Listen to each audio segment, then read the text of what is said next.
হঠাৎ করে প্ল্যানে রাতে ঘুরতে বের হয়ে গেছিলাম আজকে সেলিব্রিটিতে যে ভাইরাল ক্যাফেটা আছে সেখানে। আমরা কিন্তু বাসা থেকে কোনো প্ল্যান ছাড়াই বের হয়েছিলাম, জানি না কোথায় যাব। পরে চিন্তা করলাম যে এখন যেহেতু সবকিছু বন্ধ হয়ে যাচ্ছে, কারণ রাত অনেক হয়ে গেছিল, প্রায় মাঝরাত বলা যায়, তো আমরা গেছিলাম সেলিব্রিটিদের ভাইরাল ক্যাফেতে। তো চলেন সেখানে যে কি কি খাওয়া দাওয়া করলো আপনাদের সাথে একটু শেয়ার করি। প্রথমেই তো আমি হচ্ছে একটা ড্রেস বের করে নিয়েছিলাম, এটা পরে আমি এখন ঘুরতে বের হব। তারপরে আমি এই যে মোটামুটি একটু রেডি হয়ে নিচ্ছিলাম, কোথাও যাওয়ার আগে আসলে একটু রেডি না হলে ভালোই লাগে না।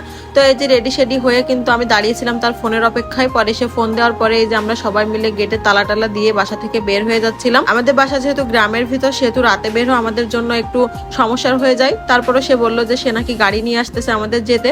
তো এই যে সে এখানে দাঁড়িয়েছিল এসে, আর আমরা সবাই মিলে এই যে গাড়িতে উঠে বসলাম। গাড়িতে ওঠার পরও কিন্তু আমরা জানতাম না যে আসলে আমরা কোথায় যাবো, মানে আমাদের একদম প্ল্যান ছাড়াই ঘুরতে বের হওয়া, হুটহাট প্ল্যান বলা যায় আর কি। তারপরে যে সিয়াম বললো যে চল আমাদের স্কুলের পাশে হচ্ছে ভাইরাল ক্যাফে সেলিব্রিটিতে, সেখানেই তোদের নিয়ে যাই। তো ওর সাথে করে এই যে সবাই মিলে যাচ্ছিলাম। আমার ছেলের কিন্তু এখানে ঘুম আসতেছিল, দেখেন তো ঘুমে পুরো মানে বিভোর হয়েছিল, তারপর ক্যামেরার দিকে তাকাচ্ছিল। তো ওরা সবাই মিলে পিছনে বসছিল, সামনে আমি আর সে দুজনে বসে যাচ্ছিলাম। মাশাআল্লাহ সে কিন্তু খুবই ভালো ড্রাইভ করে।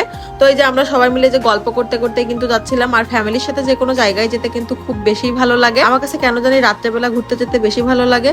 তো আমরা হচ্ছে যে অবশেষে সেই ভাইরাল ক্যাফেতে চলে আসলাম, যেটার নাম হচ্ছে ক্যাফে রূপদিয়া। মোটামুটি এই ক্যাফেটাকে কিন্তু সবাই চেনে, মানে ফোনে যদি আশেপাশে কোনো সেলিব্রিটির কোনো ভিডিও টিডিও দেখা হয় তাহলে কিন্তু মোটামুটি তাদেরকে এই ক্যাফেতে দেখা যায়।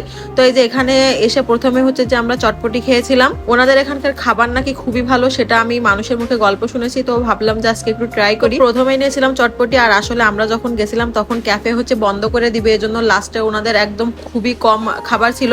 তো সেখান থেকে হচ্ছে আমরা অল্প কিছু চপ নিয়েছিলাম, আর এখানে হচ্ছে সিয়ামের জন্য একটা বার্গার নিয়েছিলাম। মানে যে যা খেতে পছন্দ করে সে অনুযায়ী হচ্ছে অর্ডারটা দিয়েছিল। মোটামুটি বেশ অনেক রকমের আইটেমই কিন্তু এখানে পাওয়া যায়, আর ওনাদের খাবারের মানও মোটামুটি ভালো লেগেছে আমার কাছে, একদম খারাপ না। নতুন হিসেবে কিন্তু অনেক ভালো ছিল খাবারের মান। আমি যেহেতু আজকে ফার্স্ট টাইমে গেছিলাম, এর আগে আমার কখনো যাওয়া হয়নি, এজন্য এটা সম্পর্কে আসলে আমার তেমন ধারণাও ছিল না।